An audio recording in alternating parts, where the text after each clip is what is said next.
আল্লাহ নেয়ামতের বর্ণনা করেন, শুকরিয়া করেন, কারণ আল্লাহ তাআলা আমাদের অনেককে ইয়তীম বানায় নাই, আমাদেরকে ফরিয়াদি বানায় নাই। আমরা অনেকেই আছি, আমরা এখনো ইয়তীম না, আমার আব্বা আম্মা এখনো বেঁচে আছে, আমাদের অনেকের আব্বা আম্মা বেঁচে আছে। ইয়তীম মূলত ছোট অবস্থায় যদি বাবা মারা যায় তাকে আরবিতে ইয়তীম বলে। আমরা অনেকেই তো ইয়তীম না, আমরা অনেকেই তো অন্যের কাছে হাত পাতা লাগে না, তো আমরা ভালো আছি না? আমাদের দেখবেন যে প্রায় হিসাবটা হচ্ছে আমার কি নাই, আমাদের হিসাবটা কি কি নাই, কি যে আছে এটার হিসাব করে কুলানোও যাবে না। ঠিক যেই মুহূর্তে এখানে বসে আমরা এই চমৎকার ইফতারি নিয়ে বসে আছি, ঠিক একই মুহূর্তে দেখবেন হসপিটালের আইসিইউতে শুয়ে শুয়ে কাতরাচ্ছে অনেকে। ঠিক এই মুহূর্তে কিডনি ডায়ালিসিস চলতেছে, দেখছেন? কিডনি পেশেন্ট এদিকে ছিদ্র করে ব্লাড সব বের হয়ে রিফাইনিং হয়ে আরেক দিক দিয়ে ঢুকে, ওর চিৎকার শুনলে।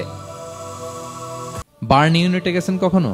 আগুনে পোড়া রোগী, আপনার তো অনেক কিছু নাই, আমার এটা নাই, ওইটা নেই, আল্লাহ এটা দিল না, এটা নিয়ে আসেন। আপনি বার্ন ইউনিটে একদিন যায়েন, তাহলে বুঝবেন যে আল্লাহ আপনাদের কত শান্তিতে রেখেছে।